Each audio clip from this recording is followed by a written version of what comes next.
ត់ឲ្យមួយខ្ញុំអត់បើហ៊ានខ្ញុំឲ្យ$100បើសិនជាមានស្បែកសជាងខ្ញុំណាយក$100ពីខ្ញុំមើលប៉ុន្តែចំពោះបងប្អូនដែលគាត់អត់មានសបោសជាងខ្ញុំក៏ដោយក៏គាត់ទទួលបាន gift ដែរនេះអញ្ចឹងបងប្អូនទាំងអស់គ្នាទៅស្វែងរកជាមួយខ្ញុំទាំងអស់គ្នានេះសូបងខ្ញុំសុំលេងហ្គេមមួយបងឯងមួយបើសិនជាបងទាំងអស់គ្នាដែលគាត់មានស្បែកសជាងខ្ញុំគាត់នឹងឆ្នាំ$100អញ្ចឹងសម្រាប់សមូលមកគឺបងទាំង3អត់មានអាគេដែលគាត់ស្បែកសជាងខ្ញុំទេប៉ុន្តែគាត់នៅតែបានរង្វាន់អញ្ចឹងខ្ញុំសុំមើលទូរស័ព្ទបងតិចបើសិនជាបងមាន follow ជាមួយនឹង page របស់page Kala Lily ក៏ដូចជា page របស់ចាជីមីអាហ្នឹងបងទទួលបានរង្វាន់តែរង្វាន់របស់យើងថ្ងៃនេះគឺមានចំហួយពេញប៉ោះពណ៌សរបស់ Kala Lily បើបងប្អូនចង់បានរង្វាន់ជួយ follow page បងជីមីឬក៏ page Kala Lily អូយថាមិនចេះតែគេឡសហ្គេមរបស់យើងនោះគឺបើសិនជាបងទាំងពីរមានស្បែកសជាងខ្ញុំបងទទួលបាន$100លៀបគេសមកអីនេះកាន់មកឡើងមកថងនិយាយទៅខ្ញុំឲ្យទៅឲ្យដឹងសតែដូចខ្ញុំឯងតាឥឡូវសូម check មើលទូរស័ព្ទបងទាំងពីរណាតិចថាបងមាន follow អូសេបាត់អីចឹងបាទបាន follow ដែរចាចូលរួមសោកស្ដាយប៉ុន្តែខ្ញុំអាចឲ្យបងភ្លក់ជាមួយនឹង collagen លីបងអាចឲ្យភ្លក់ឥឡូវបានភ្លក់ពីរសជាតិតែញ៉ាំអាហ្នឹងបានមកស្អាតយ៉ាញ៉ាំអាហ្នឹងគឺសាច់សស្អាតហ្មងហើយខ្ញុំលាបលេ Kala Lily បន្ថែមទៀតឆ្ងាញ់ទៅញ៉ាំទៀតចាអត់មានជាតិល្វីងជាតិអីទេត្រូវមកល្មមទៅគឺឆ្ងាញ់ញ៉ាំទៀត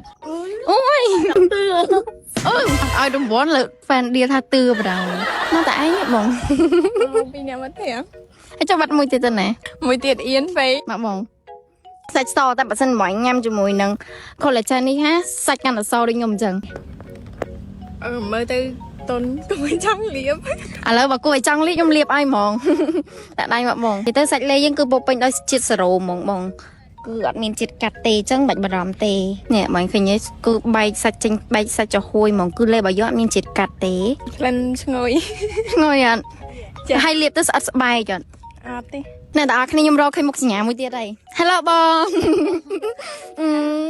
និយាយទៅអ្នកទាំងអស់គ្នានេះស្បែកគាត់និយាយទៅគឺឃើញហើយគាត់ឲ្យចង់ឲ្យលុយហ្មងនិយាយមែនតែចង់នឹងថាគាត់យកលុយបានឬមួយក៏អត់អូសបោព្រៀបគ្នាមិនចង់ទាំងឥឡូវប្រហែលគ្នាកិនមិនអត់ទេអត់ប្រហែលអត់មកក្នុងដៃបងក៏អត់ត្រូវឥឡូវបាយដាក់ចេញមកញ៉ាមាន follow បង្ហាញមួយនេះគាត់មាន follow អ្នកអត់គ្នាអត់មានហ្មងមិនថាណាត់គ្នាមកថតទេណាដើរមកជួបហ្មងហ្នឹងហើយជួបមកតុបទឹកទៀតអូខេឥឡូវនេះមកបងខ្ញុំសុំមើលតិចចាគឺថាគាត់មាន follow ជាមួយនឹង page របស់ចាជីមីអញ្ចឹងបងទទួលបានរង្វាន់អូយបងអើយណែ14កុម្ភៈឲ្យបងមុនគេនេះគឺជាចំហុយពេញប៉ោះពណ៌សគ្រីស្តាល់របស់ Kala Lily បងដែរឃើញអត់តែឃើញបងធ្លាប់ឃើញធ្លាប់អីចឹងទៅហើយដែរសាកនៅអត់ដែរសាយគ្រាន់ចង់ស្រាវតែថាដែរសាយតែបងចង់បានស្បែកសសួរញ៉ាំឆ្ងាញ់